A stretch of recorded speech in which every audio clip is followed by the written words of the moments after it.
If you think Canadian highways are empty at night, you're wrong. Every trucker knows there are things out here that don't belong on any map. Figures that run beside your truck, voices that speak in your tone, and roads that loop until they almost break your mind. Before we dive in, make sure you subscribe, because these stories get darker, colder, and stranger every week. And tell me in the comments, which Canadian highway would you never drive alone at night? Let's see how many of you feel the same chills drivers do. I was hauling a full flatbed of processed lumber out of Cochrane, Ontario, headed west toward Thunder Bay. Midnight had already burned off into the quiet part of the run, 2:07 a.m. according to the dash clock, when Highway 11 turns from long, steady rhythm into something that feels more like a river cutting through dark timber. My Cascadia held a smooth 90 kilometers per hour, engine humming in that low, comfortable range, the odometer ticking past 612,000 without a hiccup. The sky was clear the first hour, but by the time I passed the 563 kilometers marker, a low ground fog had started pooling in the tree lines, rising in fingers that swayed whenever my high beams brushed them. Nights up there have their own silence, thick, insulating, almost like snow, but I never minded it. With no towns nearby and no cell coverage, it's just you, the mirrors, and the white lines pulling you forward. That's when I saw the trucks. 3 semis ahead of me, all box trailers, all perfectly spaced, maybe 5 truck lengths apart. No marker lights, no brake lights, no reflective tape catching my beams. Nothing. Just 3 black silhouettes moving in lockstep down Highway 11 like they were drawn onto the darkness. I eased off the throttle. It didn't make sense. Even shut-down trucks throw some kind of reflection from your own lights, bolts, rims, DOT tape, metal edges, something. But these things, they absorbed the light. I keyed the CB on 19. Westbound at 563. Any of you seeing a convoy up ahead? 3 unlit trucks. Static, thin, reedy, stretched out like something pulling the signal from far away. No voices, no confirmation. My GPS, which had been frozen on searching for signal the past half hour, blinked awake just long enough to show 3 blue dots ahead of me, 3 separate vehicles, before the screen grayed out again. That was enough to raise the hairs on my arms. When the fog thickened around the 558 marker, the trucks dissolved into it without slowing. 1 second they were silhouettes, the next gone. And not like they turned at an access road. They vanished into mist that wasn't thick enough to hide a deer. I kept scanning the mirrors. The darkness behind me stayed empty, until it wasn't. At 554 kilometers, something hit the cab. Not physically, not metal to metal, but a deep vibration, like a bass note pressing outward from inside the truck. My mirrors flashed shadows. 3 of them, all behind me. They hadn't passed. They hadn't merged. They were just suddenly back there, lined up so tight I couldn't see pavement between their silhouettes. And still no lights, no plates, no reflections. My windows were closed, but I heard engines, deep, synchronized, running way too smoothly for trucks that size. The sound wasn't outside. It was inside the cab, filling the footwell and rising through the steering column like a hum traveling through the frame rails. I downshifted half a gear, trying to bring the RPMs up just to drown it out, but the hum matched my engine perfectly, sitting just above it like a second heartbeat. Dispatch pinged me then. A weak alert. Tracker shows 4 units clustered at your coordinates. You in a convoy? 4 units. Me plus 3. I keyed back. Negative. All lanes are empty. Repeat, empty. The CB cut in mid-sentence with a distorted voice. Westbound. Stay. In lane. The transmission fractured like the speaker cone was tearing. My headlights passed the 552 marker. Then the next sign said 554 again. Same dent on the same post. Same scuffed paint on the kilometer number. I'd looped without turning the wheel. The fog ahead rose like a wall, straight vertical, impossible for weather. My beams struck it and didn't penetrate. The shadows behind me tightened. The roar inside the cab grew louder, vibrating the dashboard. My fuel gauge fluttered twice, dropping from 3/8 to 1/4, then bouncing back. The 3 trucks pulled out of the fog in front of me. not appearing from inside it, pulling out of it like exiting a hangar. Perfect formation, perfect spacing. No drivers visible through the windshields. The glass wasn't tinted. It was simply black, like the interior had been erased. I couldn't slow. My brake pedal felt firm, like the air pressure wasn't transferring. The highway ahead elongated, the white lines stretching as if the road itself didn't want me to stop. One of the black trucks drifted sideways across the lane without its wheels turning. Just slid. Its trailer pivoted at an angle that should have flipped it, but it held perfectly level. The second truck moved to my left, matching my speed exactly, its cab perfectly parallel with mine, so close I should have heard its turbo spool. Nothing. Only the internal roar. The third truck pulled behind me, close enough that my trailer shook, though no impact showed on the gauges. Then all three began to circle me. Not driving, circling. No headlights, no brake lights. Just three featureless shapes orbiting my truck on a two-lane highway nowhere near wide enough to allow it. The road, the fog, the night. It all bent around them. I forced the rig down to 40 kilometers per hour, clutching through gears until the road finally sharpened into a real curve. Something the impossible convoy couldn't mimic. One silhouette clipped the fog wall and dissolved like smoke. The others flickered and thinned until only the echo of their engines remained in the cab. I rolled onto the shoulder near an emergency pull-off and set the brakes. The world went still in an instant. No fog, no roar, no shadow. Highway 11 lay empty for kilometers in both directions. I stepped out with my flashlight. The ground around my truck was laced with tire marks. 3 sets, forming perfect circles, as if they'd been orbiting me long before I noticed. My GPS reset itself then, screen glowing soft blue. Recalculating route. Convoy mode enabled. I've never found a way to turn that setting off. I was westbound on the Trans-Canada, running a simple night haul toward Swift Current with a half-full reefer of mixed produce, light load. Maybe 42,000 gross with the 2016 Cascadia pulling steady at 1,250 revolutions per minute. It was just past 1:40 a.m. The highway quiet the way it only gets across Saskatchewan after midnight, when even the grain silos look like they're holding their breath. A low ceiling of clouds pressed over the plains, reflecting my headlights back in a faint halo each time I crossed a mile marker. Moose Jaw was still a stretch away, but fatigue had begun creeping behind my eyes. Nothing dangerous, just that dull ache that tells you a 15-minute stop wouldn't hurt. I'd been aiming for one of those older rest pull-offs that dot the highway between Regina and Moose Jaw. Most were abandoned or barely maintained, but a hot coffee sounded better than another energy drink. That was the plan, an ordinary stop on an ordinary night. I spotted the rest area as I crested a mild rise around the 329 kilometers marker. Its lights flickered weakly, old sodium lamps with that orange tint, glowing and dimming as if struggling against the wind. The sign for the stop looked weathered, the reflective coating worn to a dull sheen, but nothing unusual. I signaled, eased off to 60, and rolled into the cracked asphalt lot. The place felt decades old. A squat concrete building stood at the center, washrooms, vending machines, a pair of picnic tables half swallowed by weeds. But the lights above the entrance flickered in a steady rhythm, almost pulsing. Inside, the vending machines were all lit, humming quietly. But when I leaned closer, the product dates jumped out at me.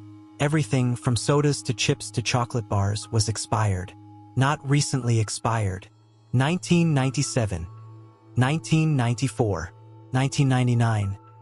Whole rows of items preserved like someone restocked them 30 years ago and never came back. I checked my GPS out of habit.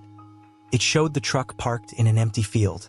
No rest stop, no structure, just a beige square of unmapped area covering everything around me. CB cracked faintly on channel 19, just enough to hear static thicken like someone was trying to talk through a long tunnel. No voices, no chatter, just a low, wavering hiss. For a moment I considered leaving right then, but the fatigue pushed harder. I decided to hit the washroom, splash some water on my face, grab a few minutes, then roll on. Nothing seemed dangerous, just wrong in a way I couldn't put a name to yet. The washroom door was locked when I tried it, Solid, heavy, old-style latch.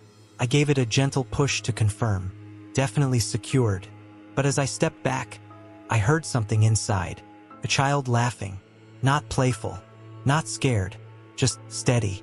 A looping sound like a recording of laughter played back through a slightly cheap speaker. It carried just enough echo to tell me the room behind the door was bigger than it looked from the outside. I knocked, calm and controlled. "Anyone in there?" The laughter stopped mid-note. Not fading, not breaking, just cut off like someone hit pause. I scanned the wall to the left and saw a small, fogged-up window that shouldn't have been fogged from the outside. I raised my flashlight, swept the beam across the glass. Something shifted behind it. A silhouette? Maybe. It ducked out of view before I could confirm. My fatigue evaporated fast. Something in my gut told me the door shouldn't be opened. Not by me, not by anyone. As I turned back toward the exit, my boot caught on something. A shadow, thin, stretched, slid across the floor at my feet like spilled ink reacting to movement. I froze. The shadow moved again. Not flat now, lifting, rising like smoke filling a vertical space. It curled along the floor tiles, flowed up the wall, then halted halfway like it was watching me. CB static cracked hard in my left ear. Back. Don't go back. I didn't turn to see if the shadow followed. I moved for the door, slow but steady, every instinct locked on staying rational and measured. Outside, the lamps flickered faster now, 3 pulses per second, like a heartbeat. I was 10 feet from the truck when I heard the washroom door slam open behind me. Not creak, not swing, slam like someone had hit it from inside. I turned halfway, just enough to see the door bouncing slowly back into place. A small figure stood in the doorway, too small to be an adult. The height of a child, maybe 7 or 8, but its outline wasn't right. Shoulders too sharp, head tilted too far forward, limbs too thin, like each joint was bending at the wrong angle.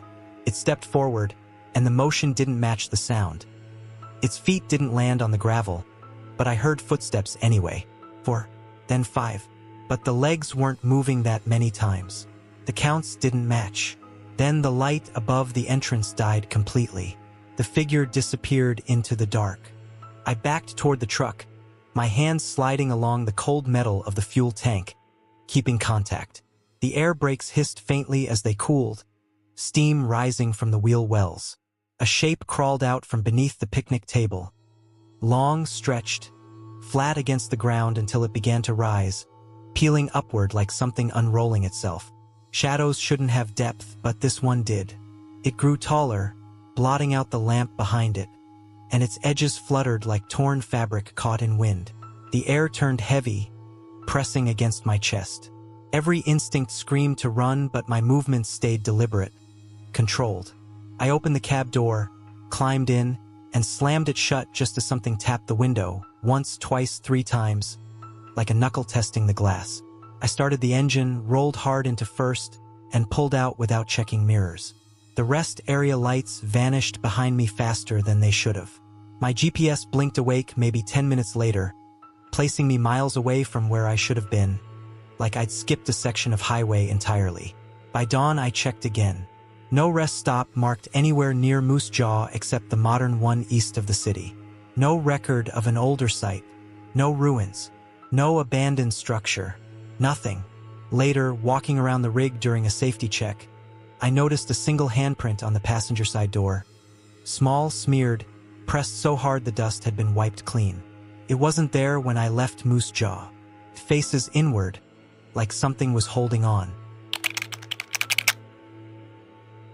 I was running north on the Yellowknife Highway with a full-tanker Winterblend diesel headed toward a remote work camp past Bachoco.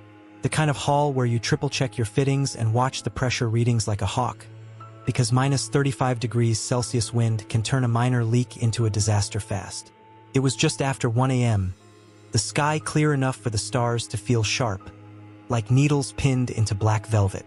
The Cascadia's heater fought to keep the cab at a livable temperature, the vents blowing hot air that vanished the second it reached the floor. Up in the Northwest Territories, the highway feels more like a ribbon stretched across emptiness. Snowbanks on either side, spruce trees half buried, and no sounds except the wind sneaking across the frozen asphalt. I've always liked the simplicity of these runs, just engine hum, white lines, and the road ahead. But that night, the road didn't stay simple for long. I first saw the figure somewhere around the 96 kilometers marker, a shape standing perfectly still beside the snowbank about 2 meters from the shoulder. At first I thought it was a stranded driver or a hunter caught in the cold, but the closer I got, the less human it looked.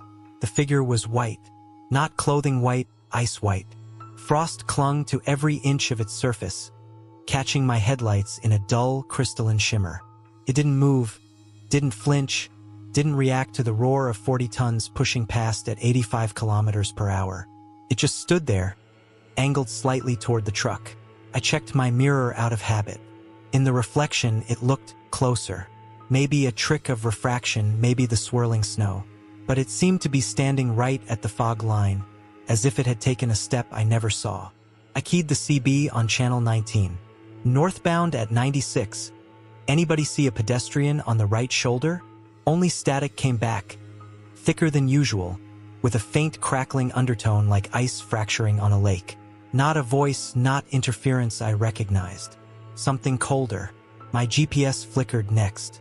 The screen dimmed, brightened, then flashed a route correction even though I hadn't deviated an inch.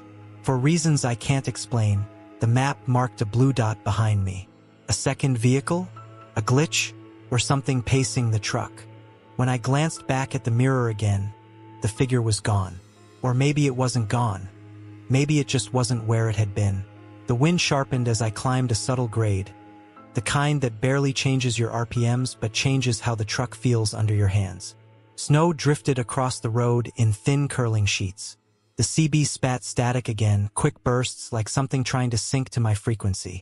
At the 101 kilometers marker, my headlights caught movement on the right side. The frozen figure was there again. Closer this time, standing no more than a meter from the truck as it passed. Its surface glistened with frost so thick it looked sculpted. I couldn't see its face, only the vague contours of eyes and a mouth pressed into the ice.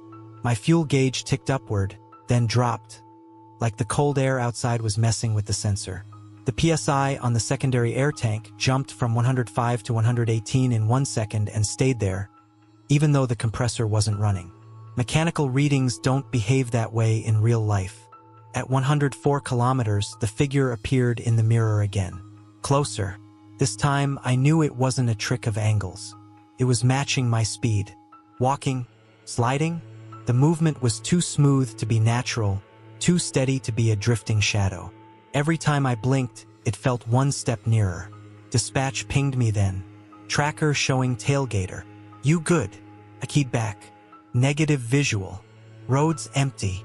Before dispatch could reply, a burst of static filled the cab. In the noise, something whispered. Not words, but the rhythm of breath caught in a winter gust. A cold draft slid across my ankles even though the vents were blasting heat. When I looked back in the mirror, the frozen figure was pressed almost against the tanker. And closing, at the 109 kilometers marker, a gust of blizzard wind swept across the highway, visibility dropping to near zero. My beams carved only a few meters ahead, the world reduced to swirling frost. And through that white chaos, something slammed against the side window, light, subtle, but unmistakable. A face, frozen, hollow, inches from mine. Frost-coated features pressed flat against the glass, leaving delicate starbursts of ice spreading outward like a spiderweb. The eyes weren't eyes. They were empty patches in the frost, dark and depthless.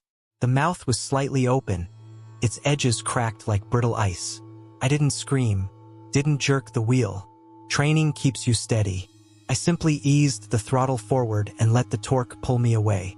The figure clung for a moment, long enough for the frost to thicken across the window, then slipped off into the blizzard, dissolving into snow like it had never been solid at all. But the truck didn't warm. The cab temperature dropped instantly. My breath fogged. Frost crept along the inside of the windshield in delicate branching patterns. The radio died. The GPS screen went black. The steering wheel felt colder than the metal of the tanker coupling. In the passenger side mirror, In the faint reflection of swirling snow, I saw a figure running beside the truck, then another behind it, and another, all made of ice, all shape-shifting, bending unnaturally in the wind.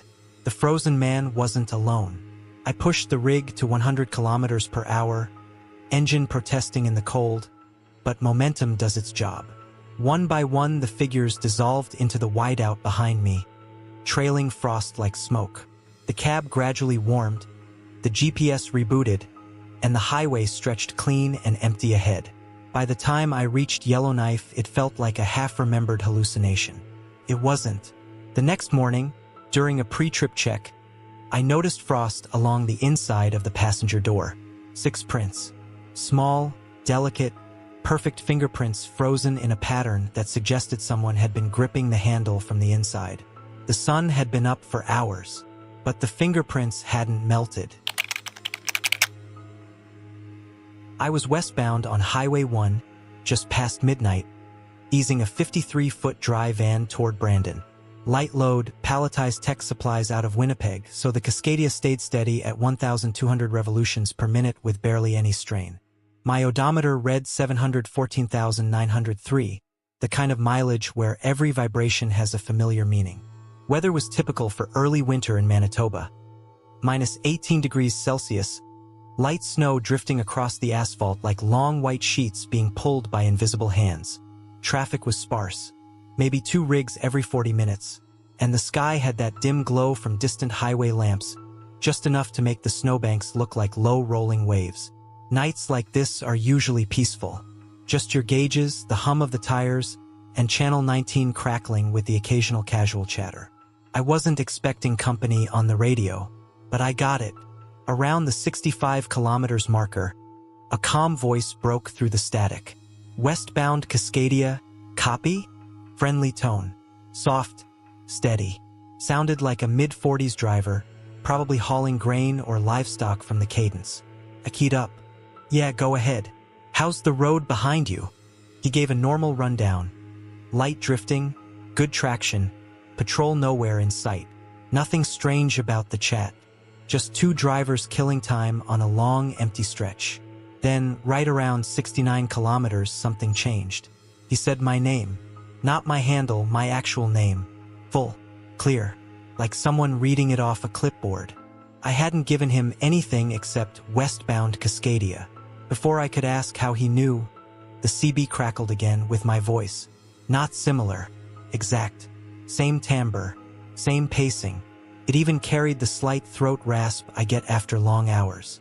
Everything looks good in your cab, my voice said over the speaker. I froze. I hadn't keyed the mic. It was resting in its clip. Another transmission came through, again in my voice. You missed a spot of snow on your dash. Right side. I looked.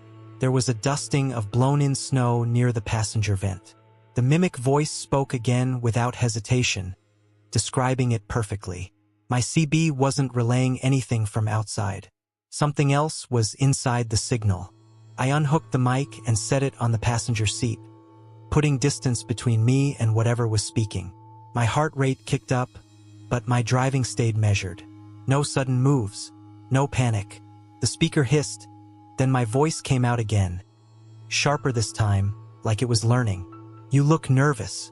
Left hand tighter than the right. Why? I didn't touch the mic, didn't speak. The voice continued. Your windshield heaters are struggling. See the frost forming bottom left. It was true.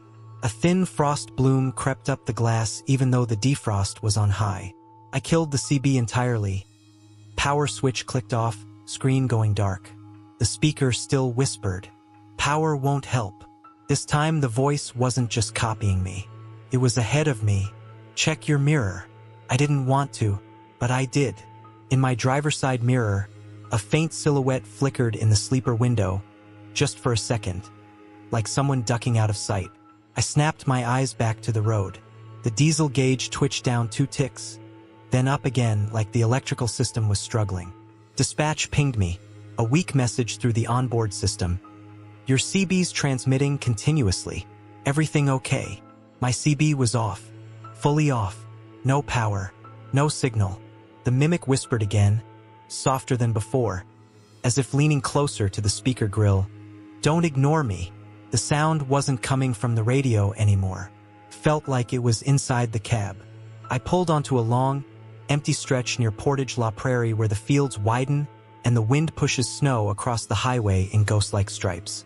I kept the rig at a steady 95 kilometers per hour, telling myself logic always wins if you stick to it. Mechanical problems, signal bleed, exhaustion, then my voice. My exact voice. Filled the cab again, louder, clearer. "Check your sleeper." That broke something steady in me. I grabbed the wheel with both hands and kept my eyes locked forward. Not even a glance behind me. If something was back there, I didn't want to see it. The voice taunted me. "Are you scared of yourself?" Then it laughed. My laugh, except stretched wrong, too smooth at the ends. Another transmission. "You're breathing faster. Don't worry. I see you." I yanked the curtains open with one sharp motion, expecting something. Anything. The sleeper was empty, but the blankets were folded back, like someone had just slipped out, and on the mattress lay my CB mic. I had left it on the passenger seat. The mimic whispered from nowhere and everywhere, "Turn around." I couldn't. The road ahead wavered, a heat shimmer effect in winter air. The highway signs blurred, then repeated, same sign twice, same kilometer marker twice, same drifting snow pattern twice. The voice chuckled, amused. "You're catching on."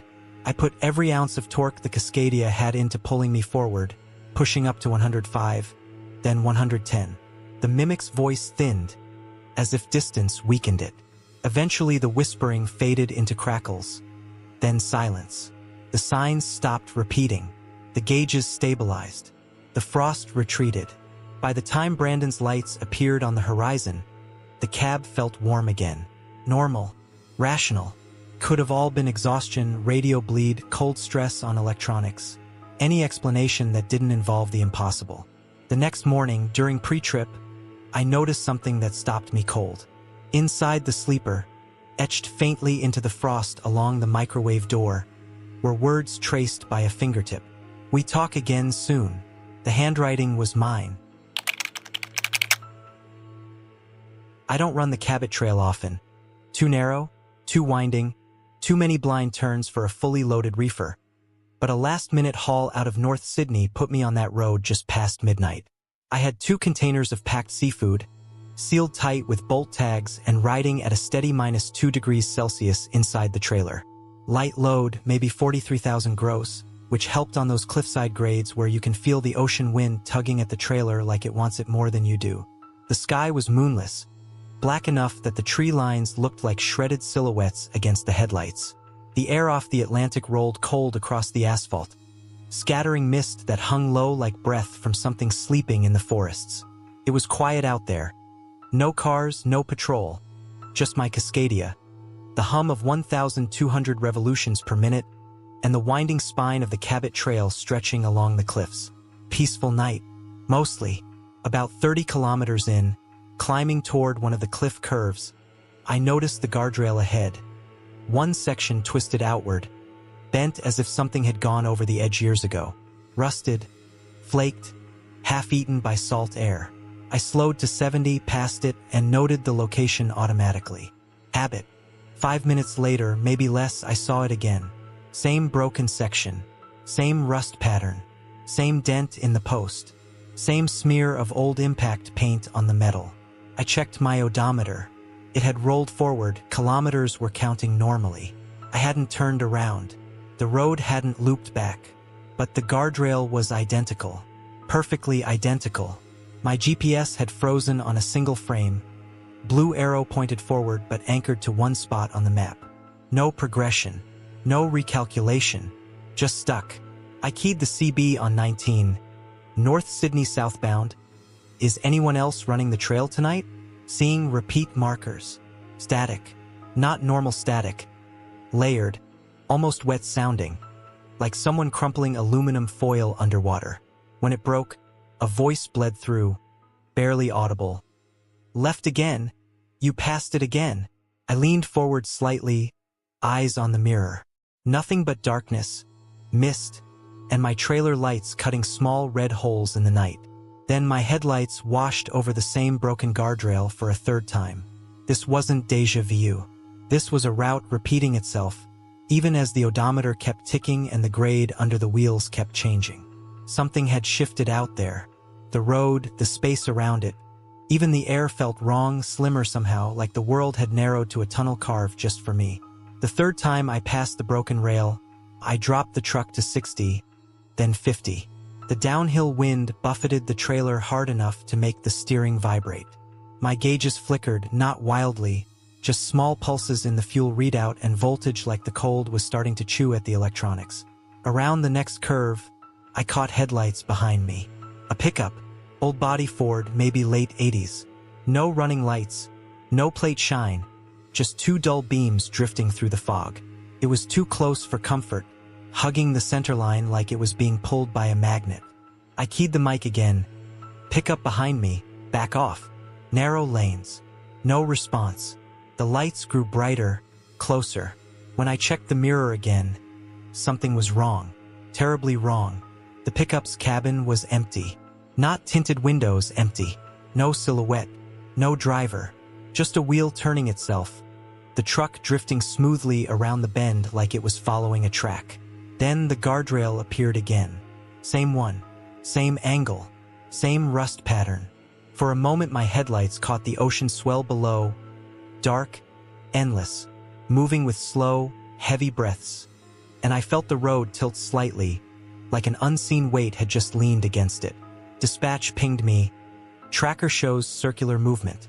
You turning around repeatedly? I replied, steady voice despite the ice crawling down my spine. Negative.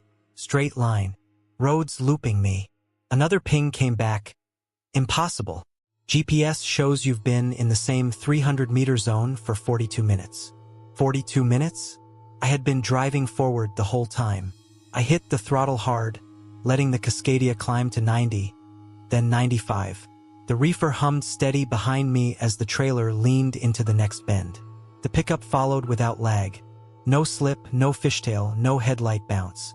Just a smooth, unnatural glide along the asphalt. The mist thickened into walls. My beams could barely cut 10 meters ahead. The air itself seemed to bend, the edges of the road shimmering like heat distortion, but it was close to freezing. My dash lights flickered.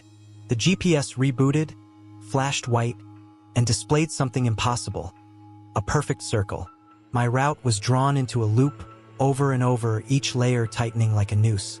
The pickup's headlights surged forward. I saw the empty cab again, clearer this time. No driver. No shadow. No hands on the wheel. Then its engine died, lights on, but no sound. It rolled forward silently, closing the distance as if the road were pulling it toward me. My truck shook. A deep vibration traveled through the frame rails, the kind you feel in your ribs before you hear it. Ahead, the broken guardrail again. But this time, something stood beside it. A tall silhouette, no features, just a shadow darker than the night itself. Darker than my headlights could penetrate. As I approached, it didn't move, didn't react. It simply stayed, as if it were part of the rail or the rail was part of it. The pickup behind me suddenly jerked sideways, skidding without sound, as if swiped by something unseen. It vanished into the mist like a rock dropped into deep water. The road shook once, like something enormous had breathed under the asphalt. I floored it. My wheels caught traction, torque pulling me out of the curve so hard the trailer groaned. The mist thinned, headlights stretched farther, and the ocean finally fell behind me. The GPS snapped back to normal mapping. The world opened again. Trees, cliffs, honest shadows. The loop broke. I drove another 2 hours before stopping at a small turnout to breathe and check my logbook. Everything seemed normal, rational, survivable, until I checked the dashcam.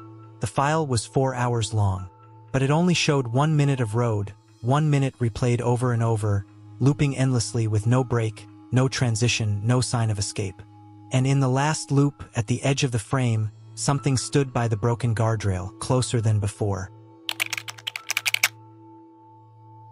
I was southbound on Highway 63 after a late oilfield supply drop near Fort McMurray. Standard run? Nothing heavy. Just conduit reels and boxed fittings strapped down tight on a 48-foot flatbed. Light enough that the Cascadia held 1,250 revolutions per minute without complaint, even on the rolling grades where the boreal forest squeezes in close. It was 2:18 a.m. according to the dash. A thick Alberta fog drifted across the road in long, low sheets, glowing faintly under my high beams like they were catching smoke instead of moisture. The highway was dead quiet. No rigs, no light trucks, no service crews heading to camp. Just the hum of my tires, the faint rattle from the chains on the headache rack, and the occasional flicker of white lines cutting through the mist. Nights like this usually feel peaceful, predictable, controlled. That feeling didn't last long. I caught the shape in the right mirror first, just a dark smudge moving against the fog. At 90 kilometers per hour, anything close enough to keep pace gets your attention fast. I leaned forward, adjusted the mirror by a hair, and scanned the shoulder. A tall figure, thin, upright, was running beside my truck, not stumbling, not sprinting erratically, running, smoothly, fluidly, keeping perfect pace with a 40-ton rig cruising at highway speed. For a moment I thought it was a moose casting a weird shadow, or a trick of the fog. But the legs were human-shaped, too long, too precise, the arms pumped in an unnatural rhythm, like each joint bent a degree or two past normal. I keyed the CB. Southbound on the 63, anybody picking up movement on the right shoulder? Pedestrian or animal? Only static came back. Thick static. A dragging, broken texture underneath, like a voice trying to crawl through a snowstorm of interference. My GPS flickered. The little blue arrow hiccuped, jumping 200 meters back, then snapping forward again. I'd never seen a signal glitch like that on this stretch. Oilfield crews keep the towers here in better shape than the roads. The figure edged closer.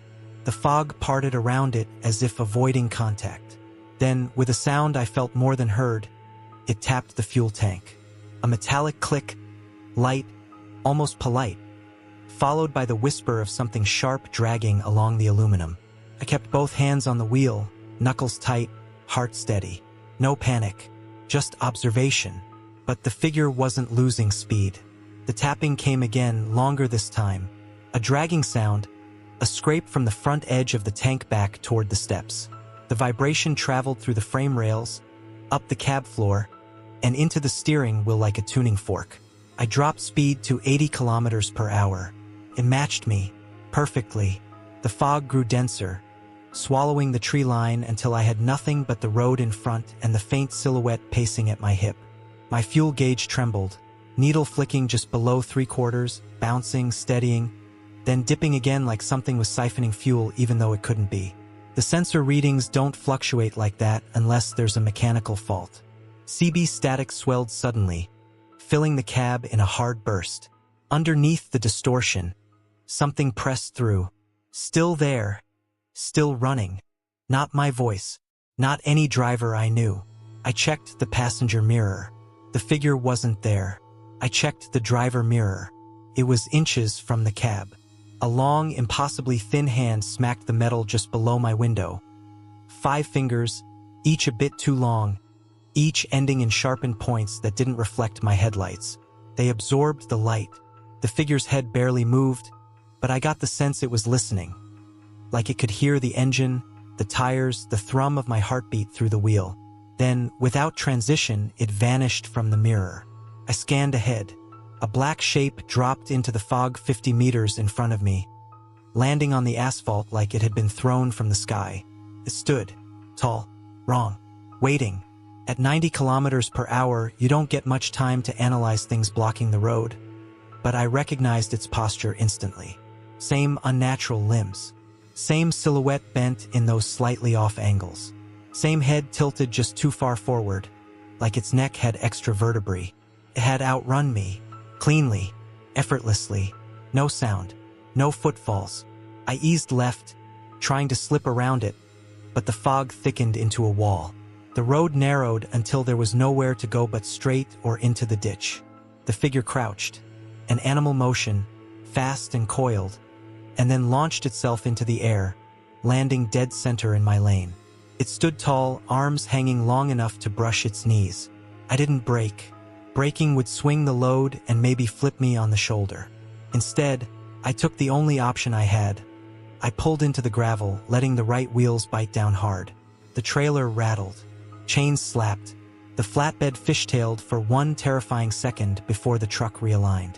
As I passed it, the figure smacked the rear quarter of the trailer, hard enough to jolt the cab.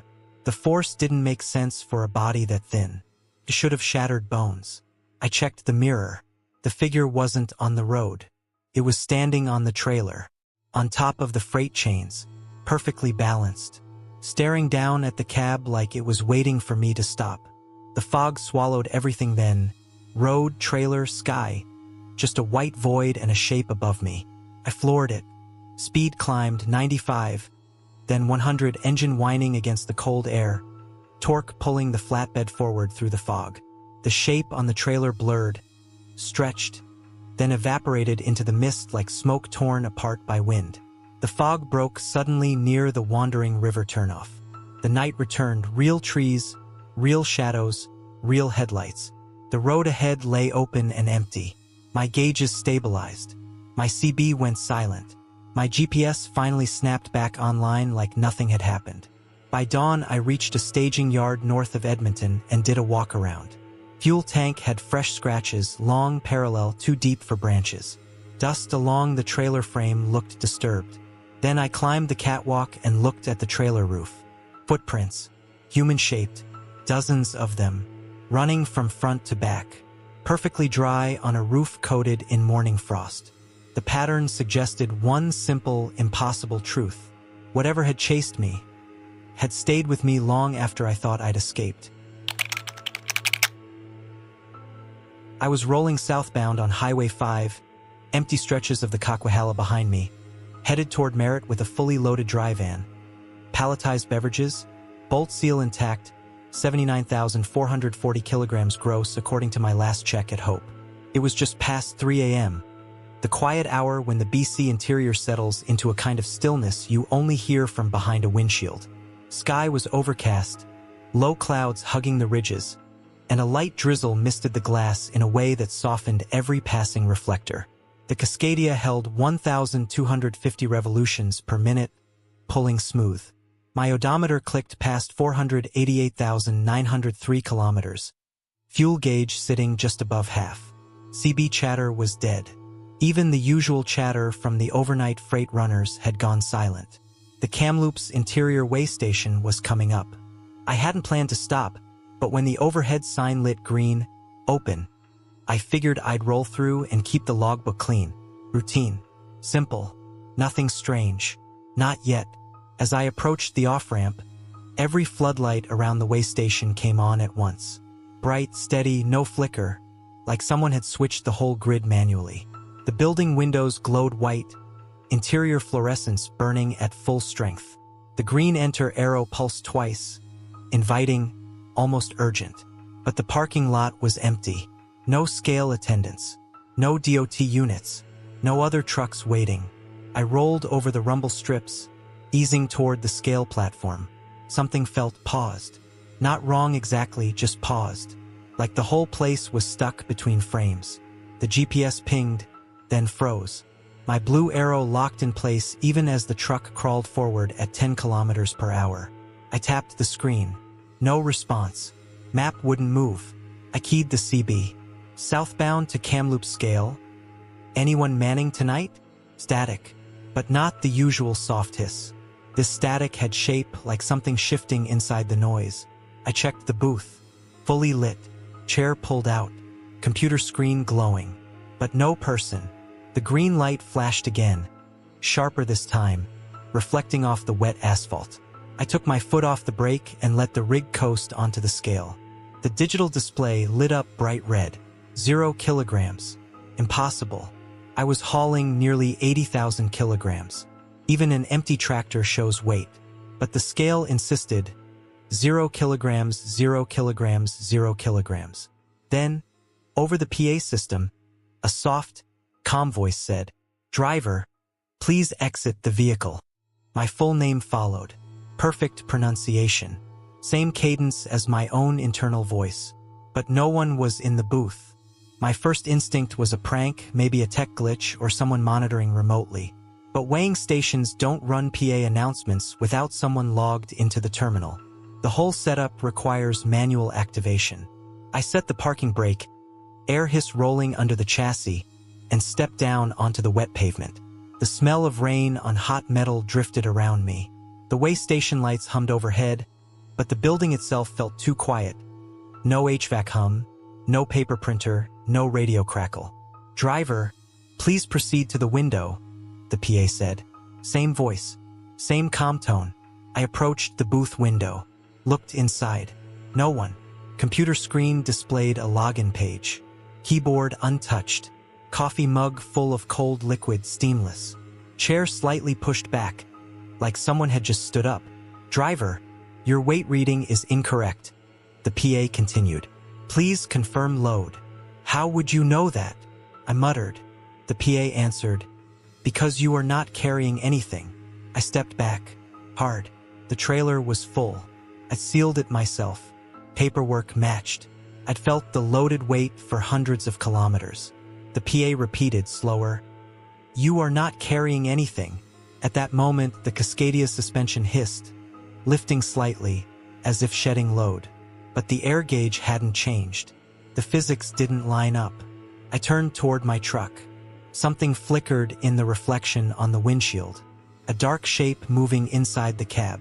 Passenger seat area. My hand tightened around the door handle. The PA system whispered, this time barely audible, "Don't look at it." Every light in the station flickered once. Synchronized, then blazed brighter than before. The drizzle turned into a shimmer under the flood lamps, making the asphalt look like it was moving. I scanned the booth windows again. Empty. Completely empty. Then the scale display glitched, numbers rolling wildly. 79,440, 52,000, 19,000 kilograms. Finally, it froze on a long dash. No reading. No interpretation. Inside my cab, the dark shape shifted again, this time rising like it had been crouched and was now standing. The condensation inside the windshield smeared downward, as though touched by a long hand dragging across glass. I stepped back further.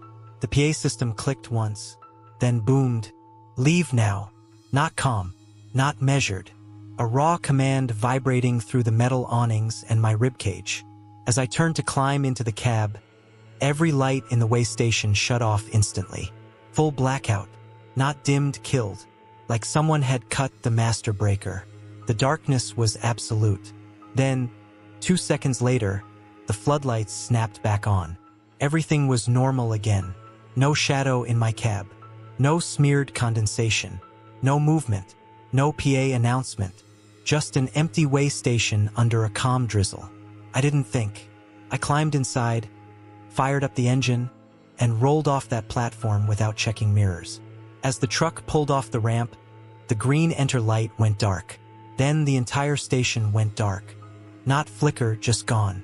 By the time I remerged onto Highway 5, the GPS rebooted on its own, showing my position correctly again. CB chatter returned faintly. The Cascadia's gauges all read normal.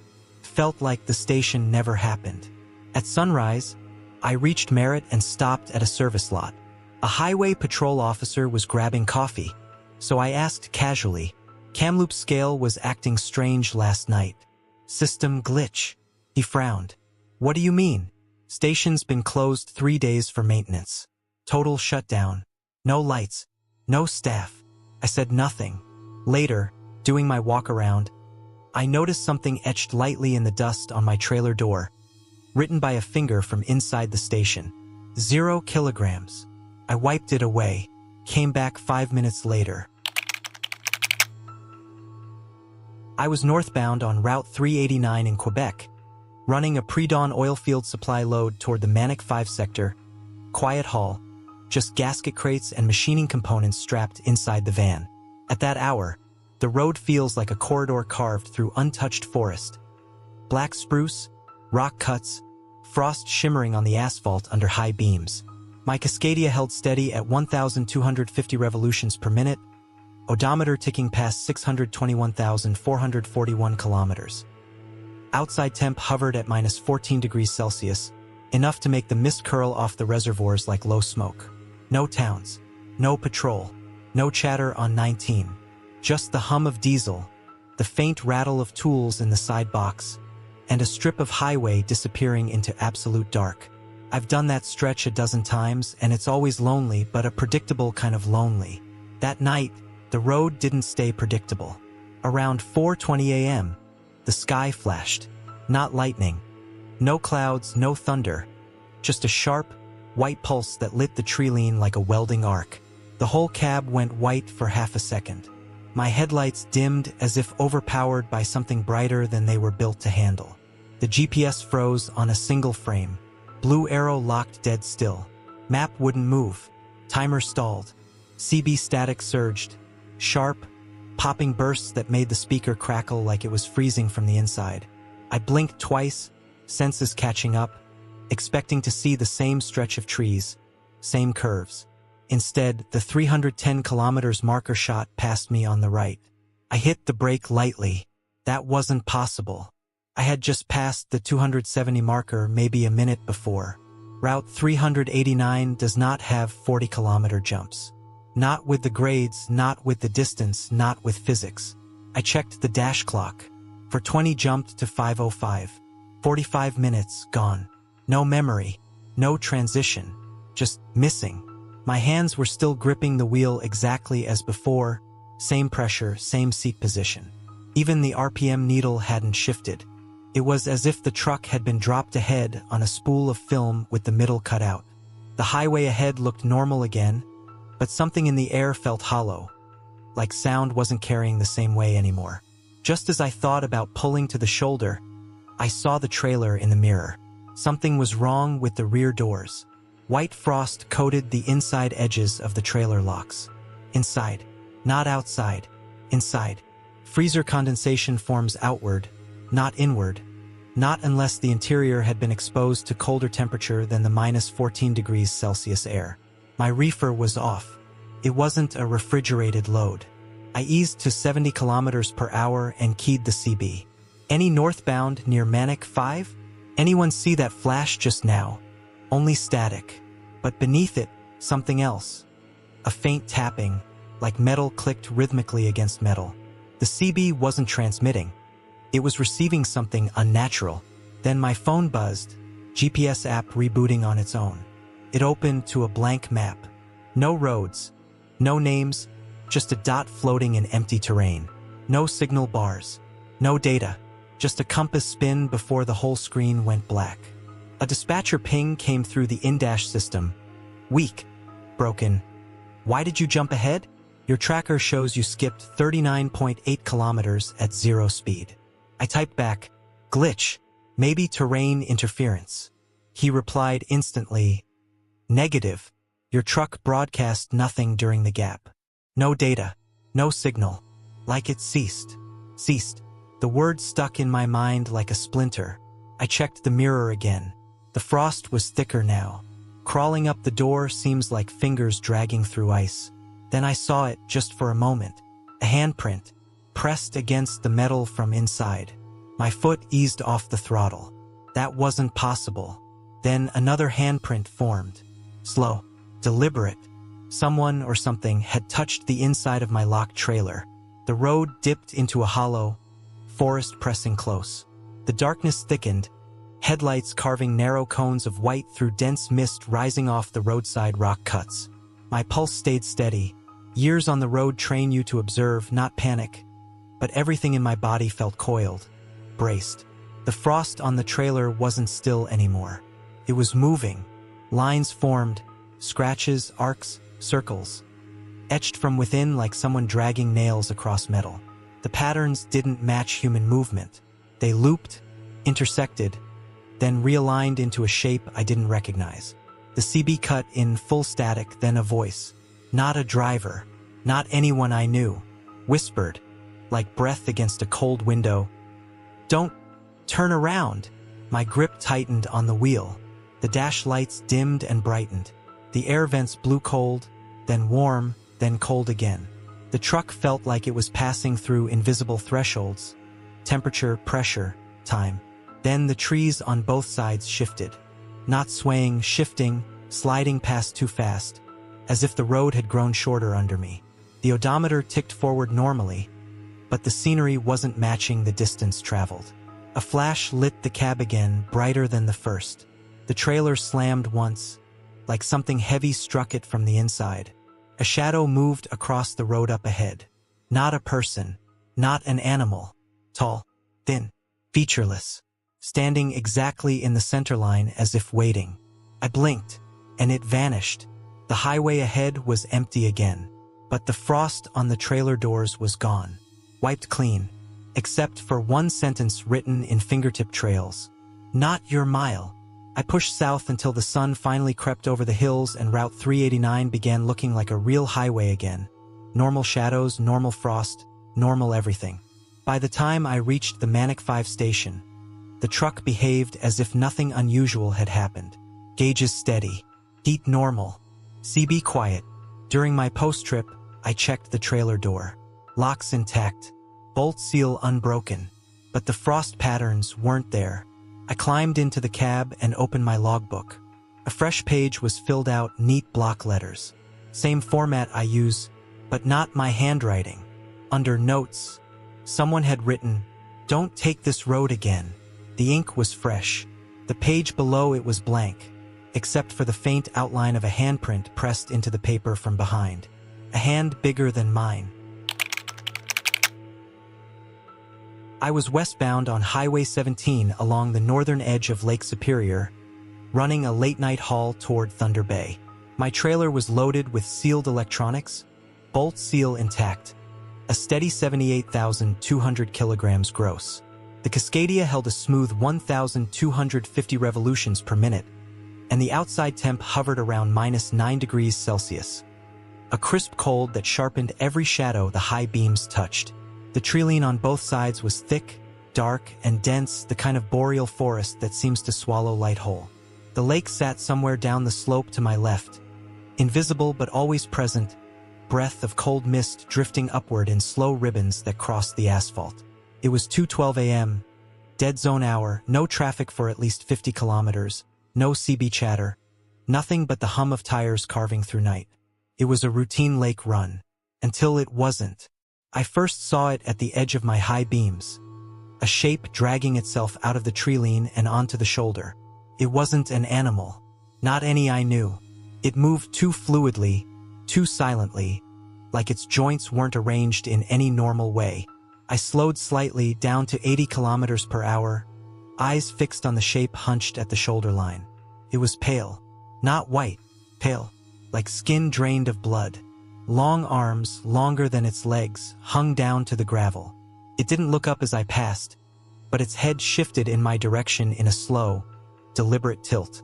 No face, just a smooth plane where features should have been. I flicked the CB on. Northbound. Anyone got visual on a pedestrian near Batchewana Bay? Static. Thick, cold static that sounded almost granular, like wind grinding ice against metal. No voices. My GPS glitched next, map flickering, the arrow stuttering sideways though the truck held a straight line. These northern routes sometimes lose signal, but the screen brightened unnaturally before dimming again, like something else was affecting it. In the mirror, I caught movement. The pale figure stepped fully onto the asphalt, and then it started running. Not human running, not animal running. A low, lurching sprint, arms dragging, legs bending wrong, closing distance faster than it should have been able to. I eased the accelerator forward. It didn't fall behind. At 90 kilometers per hour, nothing should keep pace with a freight rig. Not uphill, not on gravel, not on snow. But the creature matched my speed easily, staying just behind the trailer, its movements lit by the faint spill of my taillights reflecting off the mist. Then I heard it, a scrape, soft at first like loose chain brushing metal. But chains don't move when they're cinched down properly, and mine were tight enough to hum. Another scrape, this time louder, a long, bone-like claw dragging across steel. The vibration traveled through the trailer frame into the fifth wheel, up through the cab floor. like fingernails across a chalkboard the size of a hallway. I keyed the CB again, voice steady, controlled. Southbound. Any rigs up near Superior's East Bank? Got unknown wildlife on the road. Silence. Then a whisper of distorted static crawled through the speaker. Low, broken. Almost like words but frozen mid-syllable. The Cascadia's voltage gauge dipped. Fuel gauge flickered. RPM needle twitched. Something crawled onto the ICC bar at the back. I knew the sound, weight shifting metal, suspension reacting in a subtle bounce. A large animal maybe. But animals don't claw their way upward on smooth steel surfaces. The pounding started next. Heavy, deliberate strikes across the trailer roof. One, then another. Each blow denting metal, sending tiny ripples through the lighting harness. My breath stayed calm, hands controlled on the wheel. Panic kills trucks. Control saves them. Ahead, a tunnel entrance appeared, cut into the cliffside like a dark mouth. The creature pounded the roof again, hard enough to rattle the mirrors. I angled slightly center lane. I had an idea. Not a good one, just the only one. As I approached the tunnel, the roof strikes intensified, rhythmic, rapid. The creature was on all fours now, pounding, scraping, testing the seams. I could hear bone-like claws digging into the metal, leaving deep scores I'd feel later in the post-trip. The tunnel entrance loomed ahead, concrete walls slick with condensation, yellow sodium lamps flickering weakly. I dropped one gear, raising RPMs for stability, and aimed dead center. At the last second, the pounding shifted position. The creature moved, closer to the cab. The moment my trailer crossed the threshold, a deafening metallic scream tore across the roof, the creature's claws hitting the top edge of the tunnel. The sound was so sharp it cut through the engine noise, vibrating in my teeth. Then a thud, a heavy, body-like impact behind me. Then nothing. I didn't slow down. Not for a second. Inside the tunnel, my headlights carved a narrow highway into the darkness. Every shadow flickered like it belonged to something alive. The pounding was gone, but the echo of it seemed to cling to the aluminum walls. When I shot out the far end, Lake Superior opened up beside me again. Black, endless, breathing fog. The roof stayed silent, but something felt wrong in the air behind the cab, as if absence itself was heavier than presence. I drove another 15 minutes before I dared check the mirrors. The road behind me was empty, clean, untouched, no shapes in the fog, but the claw marks were still on the metal. Long, deep, parallel, precise, not made by any animal I've ever seen. I rolled into Thunder Bay just after sunrise, nerves steadying only when I hit the yard and shut down the engine. The quiet that follows a long haul can feel comforting. Today it felt thin, fragile, like silence stretched over something waiting underneath. During my walk around, I climbed onto the catwalk to inspect the damage. The roof dents were real. The claw marks were deeper than I expected, scored metal, 6 parallel grooves. 6, not 5. Humans have 5. Bears have 5. Wolves have 4. This had 6. Then I saw the footprints, pressed faintly into the thin frost on the trailer roof. Each foot was elongated, almost skeletal, with 6 toes. They led from the back of the trailer to the front, right above the cab. I wiped them away, but when I started the engine again to reposition the rig, they reappeared. I was running a simple midnight haul from Merritt down to Hope, the kind of Coquihalla run I'd done often enough to know every grade by feel. I had a 53-foot drive and loaded with packaged produce, bolt seal intact, 78,000 pounds gross. The truck was my usual 2018 Cascadia. Steady, predictable. Its engine hum sitting right where it should at 1,300 revolutions per minute as I climbed through the cold.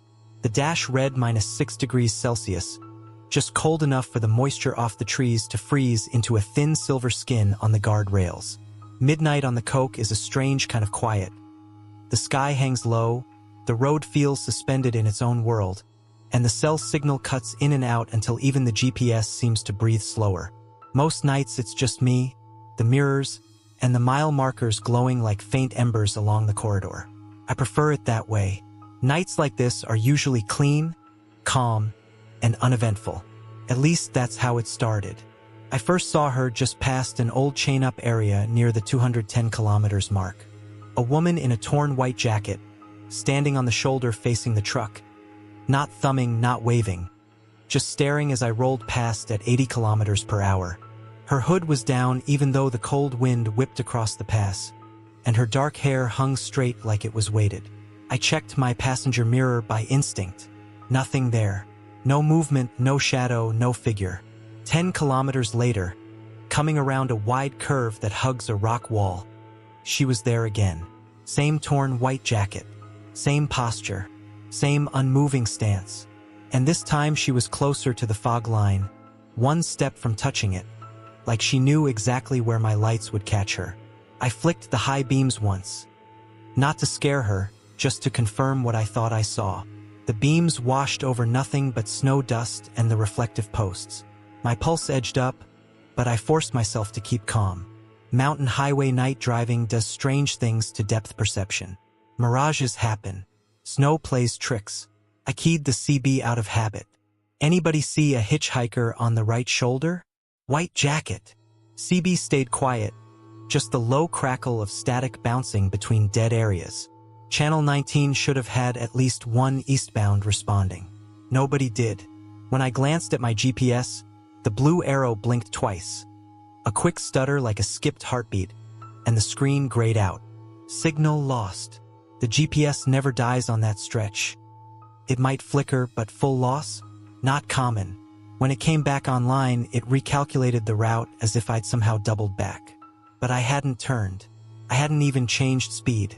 By the time I reached the long downhill grade toward Porsche, the sense of something being off had settled enough that I checked my mirrors every few seconds.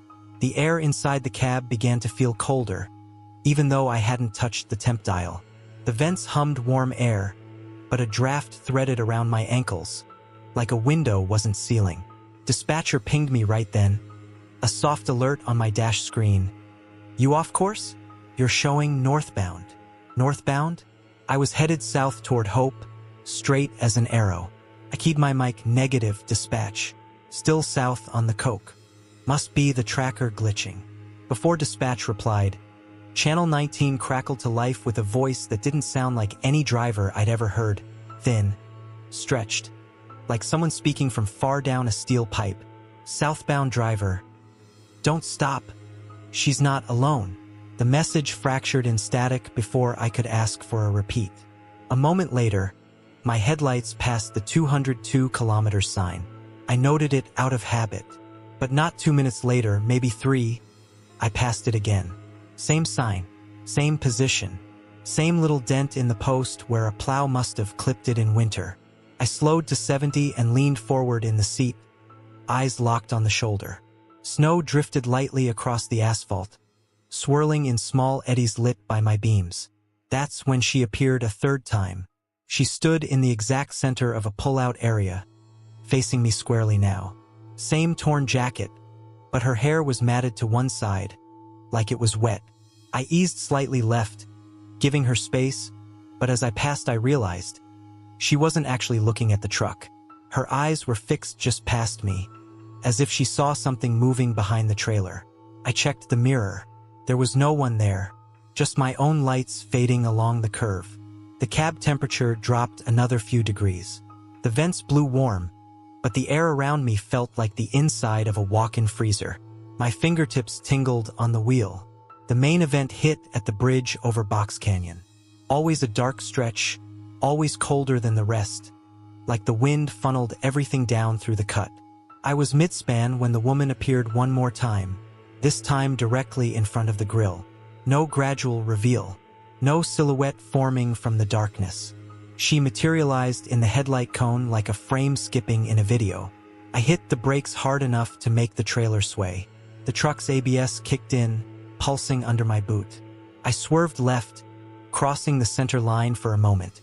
The air in the cab exploded into a blast of sub-zero cold, enough to fog the inside of the windshield.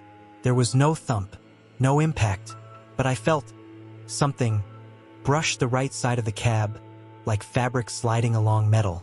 When the truck settled and I got it back straight, the headlights washed over empty asphalt. The bridge guard rails glowed faintly with ice. No body, no figure, nothing. My breathing took a moment to catch up. Then the CB crackled again. Soft, almost whispered, "You didn't miss." Everything inside me went still. I checked the passenger seat. It was empty, but the seatbelt was twisted, like someone had sat there and shifted their weight before disappearing. I forced the truck back into gear and rolled off the bridge, keeping my eyes forward. I didn't look in the mirrors. I didn't want to see anything there. I made it to Hope around 2:40 a.m., parked at the Chevron near the 170, and killed the engine. The quiet after a run like that feels too big, too hollow.